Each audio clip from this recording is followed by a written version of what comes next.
Salut tout le monde, on a les premières caractéristiques officielles de la Honda i, donc son gabarit, sa batterie, son autonomie, et même une idée des prix du coup. Donc il y a eu deux modèles hein, pour cet essai, il y a eu une blanche et une jaune fluo. C'est spécial, un jaune fluo quand même, hein, faut aimer. Avec les petits rétro caméras, ça le fait bien, j'aime bien. Donc alors, le constructeur japonais n'a pas cherché à rentrer dans les cases bien définies du marché automobile. La longueur de 3,90 m place en effet cette citadine entre une Smart EQ44 et une Renault Zoé. Ouais, bah oui, du coup 3,90 m. La largeur est de 1,75 m quand même, elle est large je trouve, hein. La hauteur est de 1,51 m. Et l'empattement de 2,53 m. Elle offre une habitabilité correcte pour ce gabarit. À l'avant, les passagers sont réellement à l'aise. À l'arrière, l'espace aux jambes apparaît décent, mais même s'il est difficile de glisser les pieds sous le siège avant. Surtout, Honda a dû implanter la banquette assez près du plancher, sous lequel est située la batterie, hein, comme dans la plupart des véhicules électriques, pour sauvegarder la garde du toit. Voilà qui impose aux deux passagers. La Honda E est une stricte 4 places, position moyennement confortable. Les cuisses ne touchant pas les assises. Si le constructeur ne me communique pas le volume du coffre, celui-ci nous a semblé assez réduit, la faute au moteur implanté sous le plancher. Ah oui, évidemment ça n'aide pas. Honda promet tout de même qu'il est possible d'y caser deux sacs de golf. D'accord, l'exemple hein, du sac de golf évidemment. Alors voyons les photos en détail. Donc ça c'est l'avant hein, évidemment avec le volant, les écrans et tout. C'est quand même assez futuriste, hein, c'est pas mal, j'aime bien. Donc le petit bois qui va bien. Les écrans pour voir les rétros du coup de chaque côté. C'est vraiment ouais, c'est un concept néo-rétro futuriste et c'est pas mal, j'aime bien l'idée. Port USB, port de charge, port HDMI aussi. Ah, il y a même une prise de 130 volts. Ah, c'est bien ça. 1500 watts en plus, ça peut développer quand même. On peut brancher pas mal de trucs puissants là-dessus quand même, hein. Même un petit chauffage d'appoint et tout. C'est pas mal, franchement. Bah après, est-ce que cette prise-là sera dans tous les pays? Je sais pas, parce que... Ah, la banquette à l'arrière, ouais, elle est sympa aussi quand même. C'est vrai que c'est pas mal. Bon, on continue. Mais la vie à bord passe également par la présentation... Ah merde, le con. Par la présentation intérieure, il manifeste que Honda a fait un effort pour rendre la présentation plus chaleureuse. On note en particulier des tissus chinés qui rappellent ceux des Range Rover, Velar et Evoque. Ou encore un insert façon bois qui souligne l'écran, mais façon bois signifie faux bois. Ouais, bah c'est mieux que ce soit du faux bois, comme ça au moins c'est plus écologique. En face, une BMW i3 propose des matériaux véritables. Les assemblages sont sérieux, le style intéressant et le plastique dur. L'ensemble paraît flatteur sans pouvoir réellement se revendiquer premium.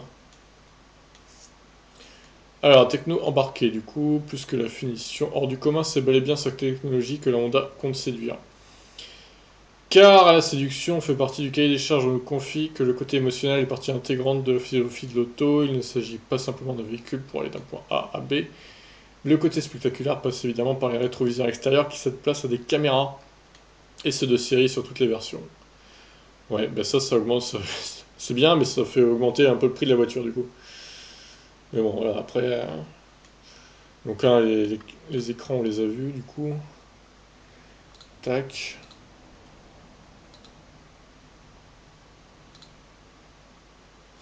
White noise reduction. Ouais, ouais, ça fait, oui, du coup, le vent, le bruit du vent est réduit et grâce aux petites rétro-caméras.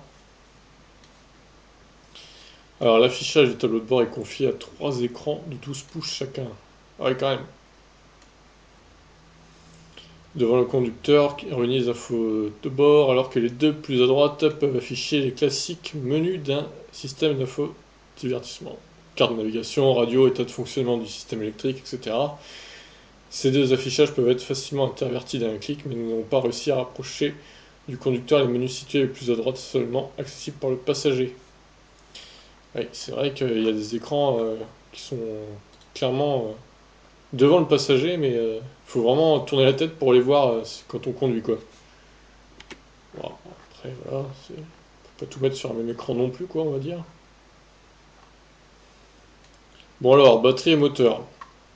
Donc batterie de 35,5 kWh, mais c'est pas la capacité utile. C'est la capacité réelle de la batterie.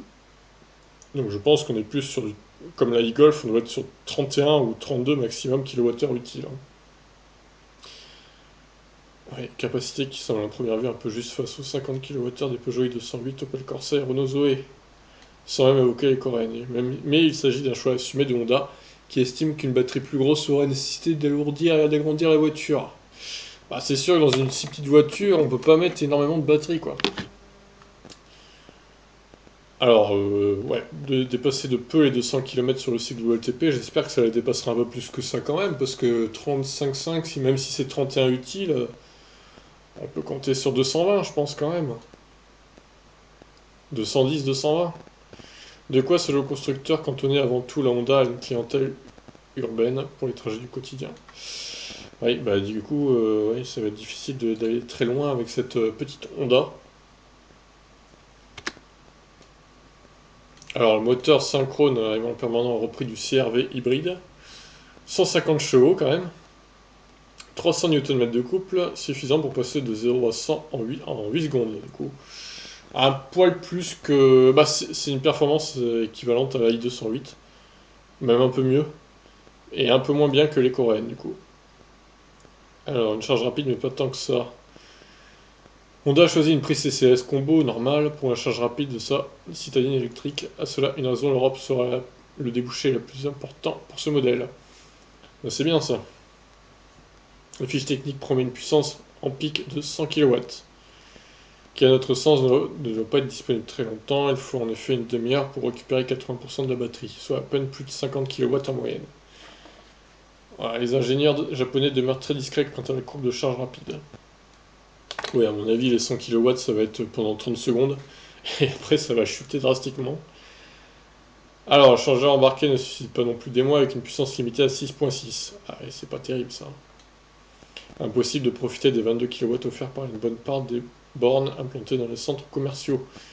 Honda a privilégié la charge domestique sur Wallbox. Ouais, 6.6, effectivement, c'est pas la folie. Bon, c'est comme la Nissan Leaf en fait. Alors, ils ont fait du slalom autour de quilles, magnifique. L'accélération est plutôt sympathique, mais il nous est impossible de dépasser les 80 km/h par manque de longueur de piste. Ah oui, bon. Alors, elle fait une tonne 5, hein, cette voiture. C'est pas un poids plume, ouais, effectivement.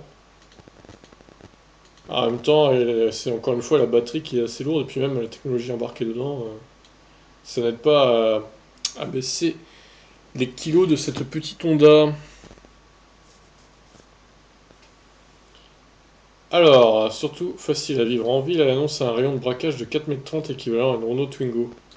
Et j'imagine équivalent à une Lyon aussi. Comme sur cette dernière, il faut plusieurs tours de volant pour arriver en butée. Donc pouvoir tourner dans un mouchoir. D'accord. Honda a développé le Single Pedal Control, dispositif équivalent à la e-pedal de Nissan, qui permet de ralentir jusqu'à l'arrêt d'un simple lever de pied. Alors il a... Ah si, celui-ci est réglable selon 3 niveaux d'intensité grâce aux palettes au volant. C'est bien ça. Notons que si on peut le désactiver, il n'existe pas pour autant de mode roue libre. Ah, on peut pas... Il n'y a pas de mode roue libre, dommage ça. C'est un petit manque. Et donc, hein, les réservations déjà ouvertes du coup. Les tarifs n'ont pour l'instant pas été dévoilés, mais le constructeur japonais insiste sur le côté technologique et émotionnel de ce modèle qui n'aura par conséquent rien de bon marché. Si les porte-paroles refusent obstinément de citer la moindre concurrente, il apparaît évident que la Honda i se frottera plus sûrement à la BMW 3 qu'à la Skoda Citigo 4 à la batterie pourtant de taille équivalente. De quoi augurer un tarif compris entre 35 000 et 40 000 euros hors bonus. Ah là là, fou. Si elle est plus chère que la Zoé et la i208, elle se vendra jamais cette voiture, elle se vendra jamais, clairement. Futur fiasco, il est trop cher pour une citadine avec une autonomie ridicule. Ça parle très mal. Ouais, Michel, évidemment, il compare la Suzuki Swift à la Honda i. Bon bah voilà, hein, pour cette Honda i, je vais mettre les petites photos du slalom.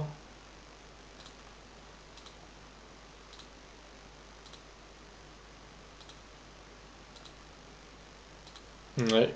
J'aime bien l'intérieur, moi après, c'est vrai que si elle est si chère que ce qu'ils disent, ça vaut pas le coup, clairement. Après voilà, une voiture comme ça devrait être 25 000 € maximum, bonus déduit quoi.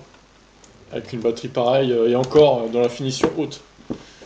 Et pas plus, pas plus. Et la finition basse, ça devrait être 20 000 € bonus déduit quoi. Maximum.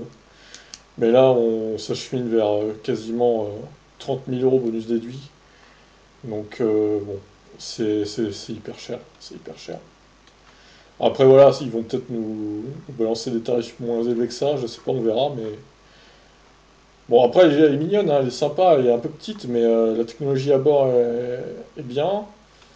J'aime bien le design néo-rétro-futuriste là.